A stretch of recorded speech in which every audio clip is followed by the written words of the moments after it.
Thank you, Your Honor. My name is Lori Davis. May it please the court. I represent Officers Kohler and McKelly in the city of Scottsdale in this matter. I'd also like to reserve 5 minutes of my time for rebuttal.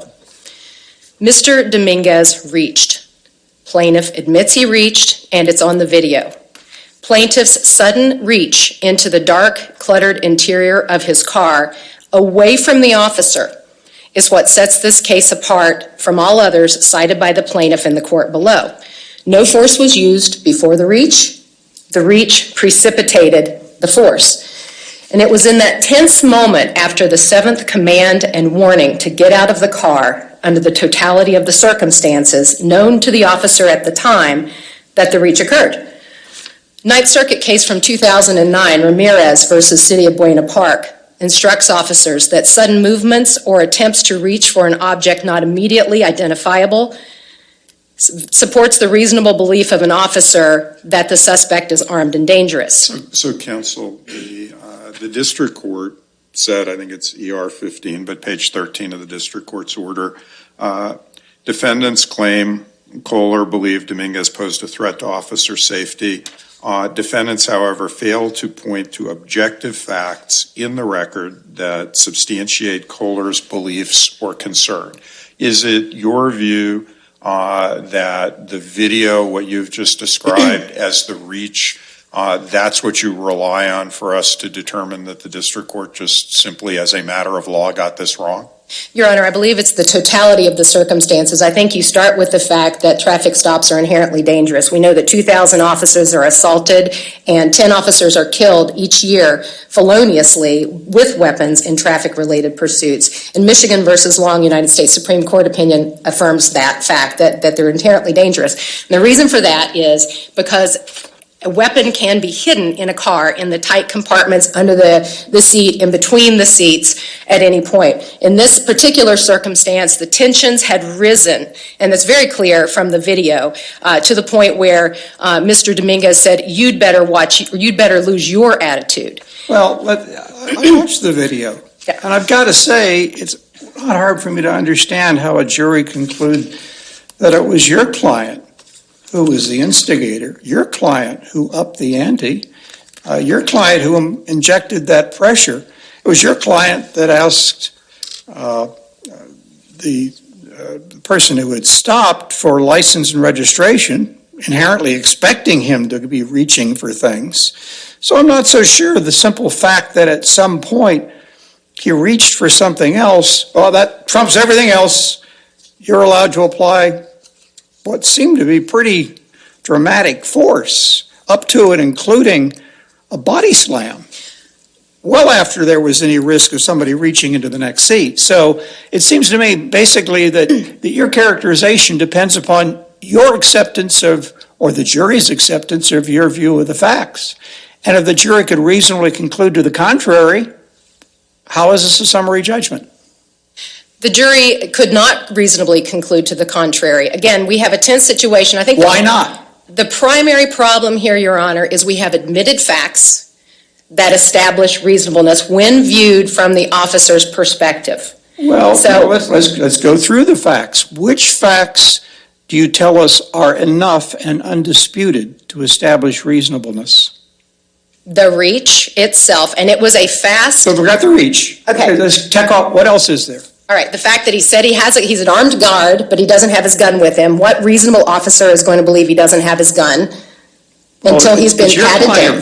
That pursued the security guard angle and kept insisting, how can you be hostile to the police if you're a security guard? There was no suggestion that he was armed, and there was nothing said by the individual that suggested he was looking to impose any risk or danger or threatening the officer in any way. At the point that that force was applied, which is the point the court must look at, that's the point where the threat occurred. I will agree with the court. You there. At the time of the body slam, exactly what threat was being posed? The same threat that was posed before. The threat was not contained until Mr. Dominguez had been out of the car and handcuffed, searched. He had not been searched. The vehicle had not been searched. MIMS allows this. You're answering broadly. At the time of the body slam, what was the threat? The threat was he was still struggling with the officer. The officer was in the act, it's a fluent act of the officer getting him out of the vehicle and onto the ground so they can get him in handcuffs. At no point did Mr. Dominguez give the officer any indicia of compliance. He ignored every single comment, every single command by the officer. The officer had absolutely every right to order him out of the car and for him to be out of the car. When you say non-compliant, ignored every command, isn't that looking at the facts in the light most favorable to your client? I mean, we've all watched the video, and it struck me that while nobody in this video is behaving entirely sensibly, in the light most favorable to the driver, it appears that he was trying to comply with giving them identification. He was trying to comply with ratcheting things down. Why should we look at it in the light most favorable to your client in terms of whether he was complying or not complying? Why shouldn't we just look at the video and look at it in the light most favorable to the driver? The Supreme Court requires us to look at, the court to look at the facts, the admitted facts from a reasonable officer's perspective.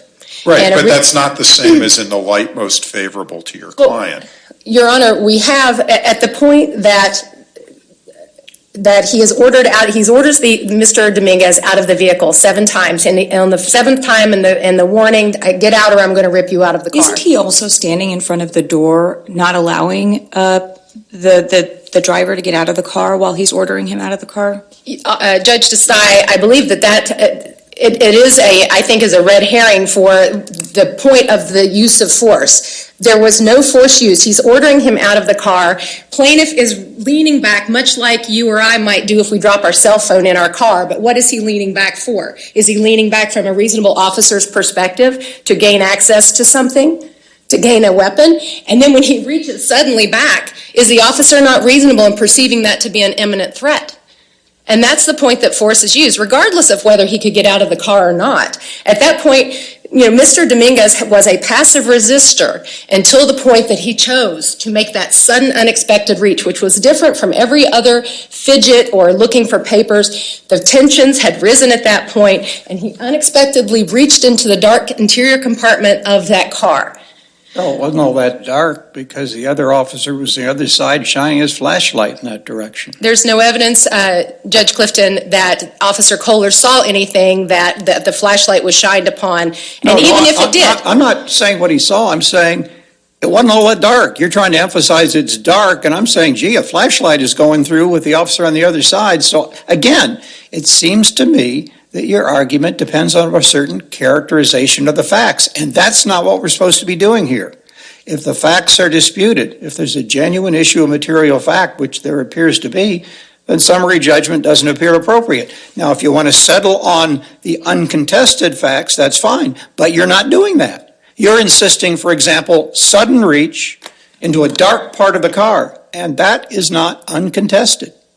So tell me, based on uncontested facts, I accept the law that says we look from the perspective of the officer, but I also accept the law that says contested facts, we look from the non-movement's perspective. In this case, that's the plaintiff. So you've got to get us to facts that are not contested that establish the basis for qualified immunity. And all of your arguments so far seem to me to wander into the territory that requires us to accept facts that are not uncontested.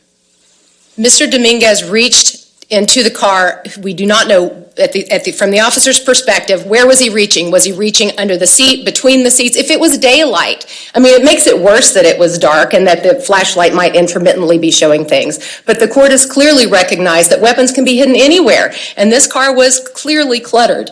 In addition, we have admitted facts. We have the reach. We have the active resistance that Matos defines, the clutching of the wheel, the bracing inside the car, and you see the ignored commands on the video. You see the continued resistance as he gets out of the car. And I will respectfully disagree with the district court that the video doesn't contradict Mr. Dominguez's story. It clearly does. And I'll refer the court to Officer McKelly's on-body camera video. We've all watched the video. Mm-hmm. You can take that as a given.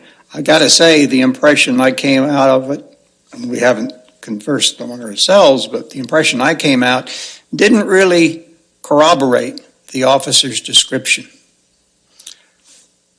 And so a jury looking at that might reach the same kind of conclusion I reached, which is, the officer was the one that was instigating this problem. He didn't really seem threatened. The officer did not ask Mr. Dominguez to reach. The officer reacted to the reach. The officer asked for his license and registration. He was expressing his suspicion with the story that's being given by Mr. Dominguez. And I think when you look at the moment of the reach, it is whether an objective officer would have reacted to that reach. Would an officer sit back and wait? Mullinex versus Luna tells them that he doesn't have to do that. So, counsel, what the district court found at ER 16 is a reasonable jury could conclude that when taking the totality of the circumstances into account, Kohler unnecessarily created his own sense of urgency, and the potential threat of a weapon without more did not create an immediate danger that justified the use of substantial force. Do you think the district court's determination there was wrong as a matter of law? I do, Your Honor. I do not believe there was substantial force issued. It was hands-on only force. No weapon was used. He had an absolute right to get him out of the car. You see him pulling, you see him pushing. You see, in response to the active resistance, which he knows he can't use his taser because Matt has told us he can't use his taser. And so in the face of active resistance. And so he's doing everything he can to get the man out of the car and onto the ground and into handcuffs so that he can safely search him, search the vehicle, and conduct his investigation. Every step of the way, Mr. Dominguez fought him. And every step of the way, the force was proportional to the threat posed by Mr. Dominguez. Reasonableness all the way. And not only that, Your Honor, clearly established. Where's the case? Where's the case that shows him what he should be doing? Where's it on squarely on all fours governing these facts? This was not a passive resistance situation. He reached into the interior of his vehicle away from the officer unexpectedly and suddenly, and Ramirez versus City of Buena Park tells us that that allows him to have a reasonable belief that the suspect is armed and dangerous. Did you want to reserve the rest of your time? I would like that, Your Honor. Thank you. Thank you.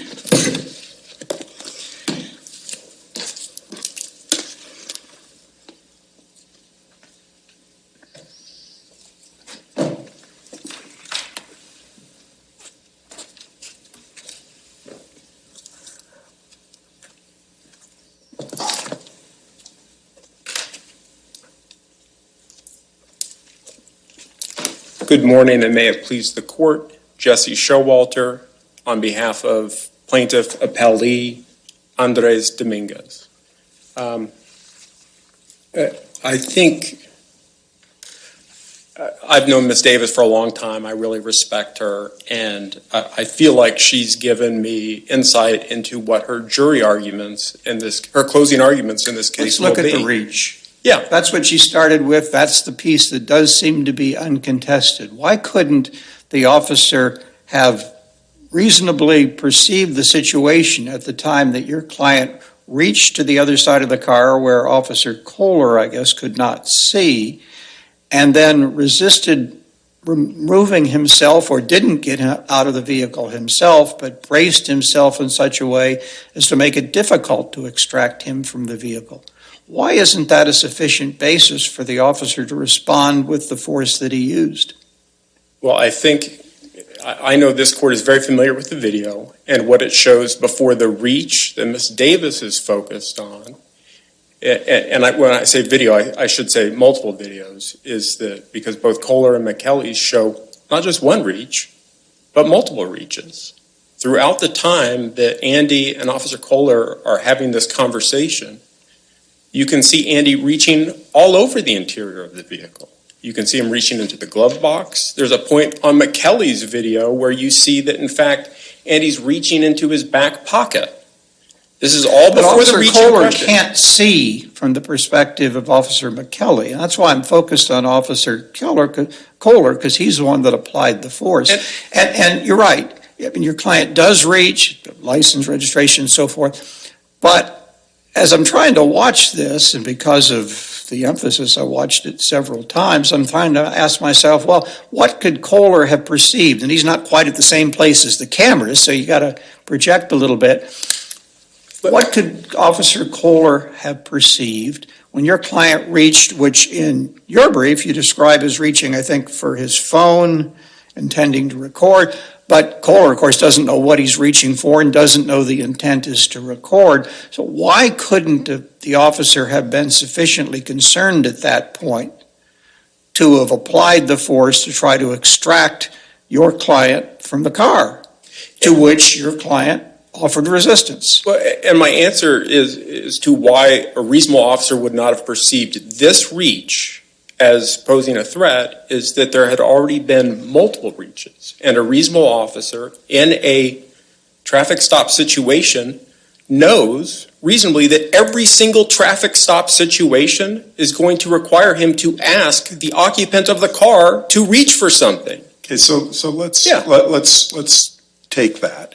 What case is there that is not at a high level of generality, which puts the officer on notice that if there have been previous reaches, that basically he has to disregard any potential danger from a similar kind of reach? What is there that says initial reaches are different than a case with like one reach and the reaction is based on that one reach, other than at a high level of generality? If qualified immunity requires that level of granularity and particularity, I think the court knows I don't have a case that says what you're saying. But your argument is this isn't the one reach case where you're saying, it sounds like you're saying, oh, just one sudden reach, that's a different circumstance. And in that case, the officer can pull him out of the car, but with multiple reaches cannot. And isn't that the kind of situation where this Supreme Court has repeatedly told our court, you need something not at that, you need something more on point than you can't use unreasonable, unnecessary force? No, because that's not what my argument is with respect to the reaches. My argument with respect to the reaches is that the jury can look at this video and say, Officer Kohler watched Andy reach multiple times and didn't perceive any danger from it. And a reasonable officer in this context would not have perceived any danger from it. And had Officer Kohler perceived a danger, had he actually been concerned that there was a weapon in the car, or had a reasonable officer been concerned that there was a weapon in the car, one of the instructions he would have given to the car occupant is, you know what, because we talked about a gun, I need you to keep your hands where I can see them. I need you to not make any sudden reaches, and I'm going to ask you to get out of the car, or anything along those lines. And is there any case from the Supreme Court or our court at other than a high level of generality where that kind of detailed instruction is given to put the officer on notice that not saying those types of things is going to subject the officer to liability? I don't think that's what qualified immunity requires, is that level of particularity. And the Supreme Court has repeatedly said that. And I think the cases I would point to are Hope v. Pelser, Taylor v. Riojas, and also, there's a Brousseau v. Haugen, in which the Supreme Court was not kind to the Ninth Circuit, but the Supreme Court noted that there are many cases in which Graham v. Connor put officers on notice of what the law is. And I understand that there are a set of cases in which there's more going on than what's going on here. The context of this case that puts it outside of all the cases that the city relies on starts at the beginning. And that is, Andy brought his car to a stop. He placed his car in park. He rolled down the window. He is submitting to police authority. And all the cases they cite are cases where that did not happen. And so, I think we have to look at it in that context. And in that context, there is a robust set of cases that put the officers on notice that using significant force against somebody who is complying violates the United States Constitution. Would it have made a difference, in your view, to the qualified immunity analysis if instead of your client saying, but I don't have a gun with me even though I own one, your client had said nothing about the gun? Would that have made a difference to the qualified immunity analysis if he just hadn't said anything about whether he was carrying his weapon with him? Well, so when you say the qualified immunity analysis, Do you mean, does that change the analysis with respect to the first prong, which is whether there's a constitutional violation? Either prong. Because I think on the first, I'm not certain how it shakes out. If he had been difficult, I think if that were the case, then it becomes murkier. But here, you have no objective basis for Officer Kohler to believe that there is any weapon in the car. You have no objective basis for Officer Kohler to believe that Andy poses any kind of a threat, other than these weird statements Officer Kohler imagines, it seems, that Andy is somehow anti-government or anti-cop. And there's no basis for that. And throughout the pleadings, that's the argument they make, is that he was anti-government. It seems to be made up. And the same with the gun.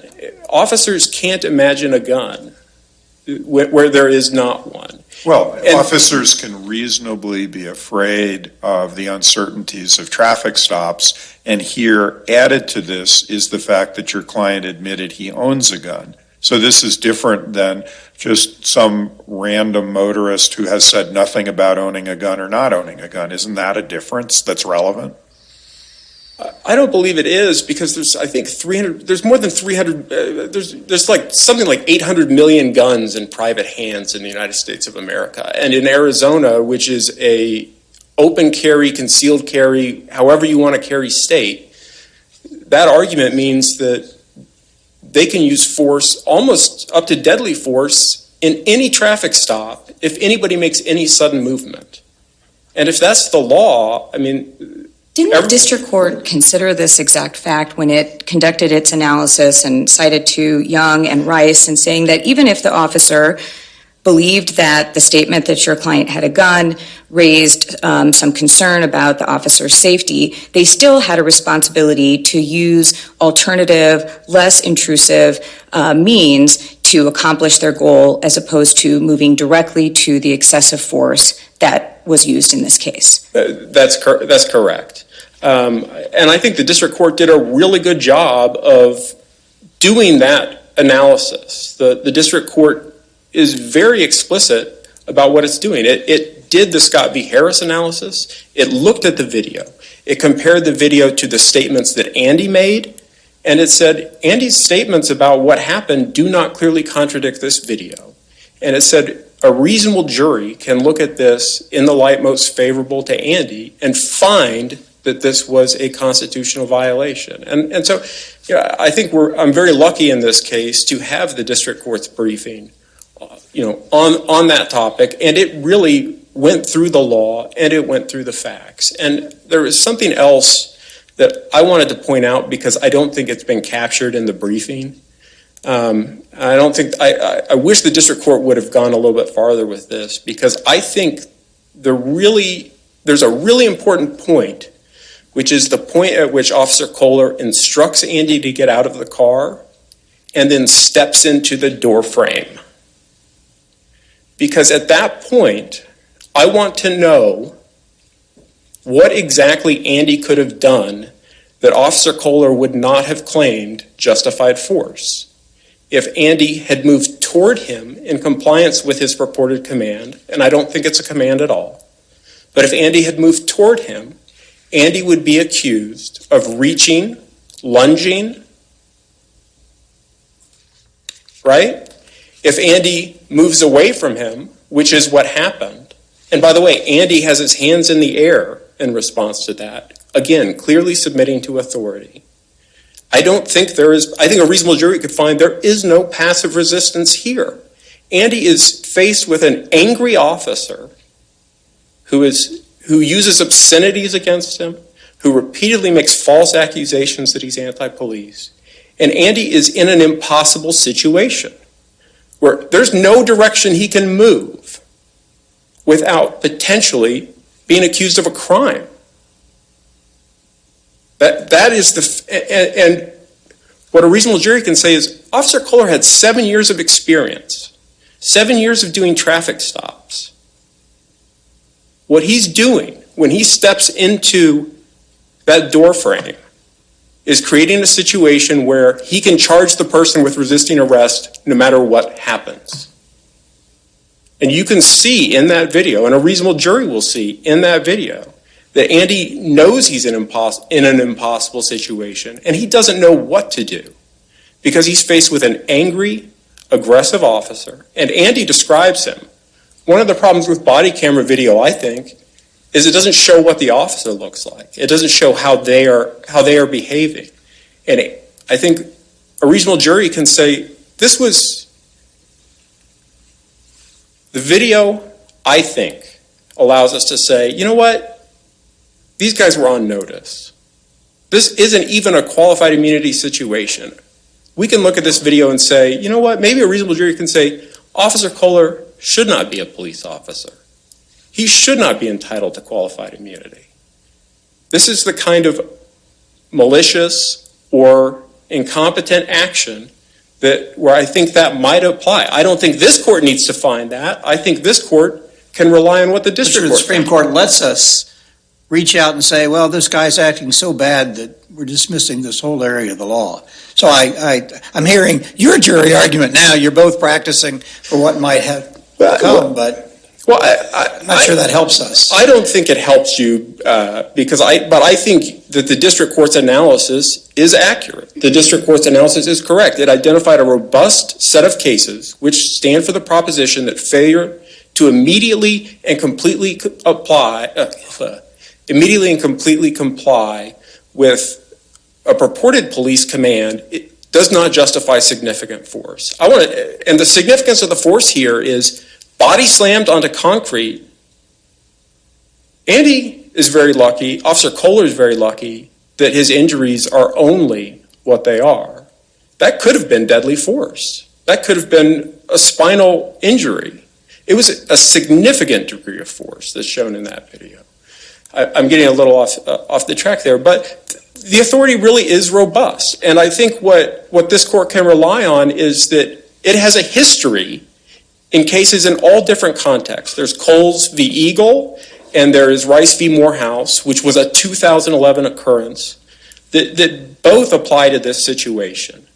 But outside of that context, the Ninth Circuit has repeatedly asserted this principle, that you cannot use significant force against people who are at most passively resisting. I'm almost out of time, and what I will submit to the court is that looking at this from the perspective of how a reasonable jury could, they could find that Andy was not resisting at all. Kohler violently and aggressively placed him in an impossible situation, and he did what any citizen would. He put his hands in the air and tried to avoid being hurt. Thank you.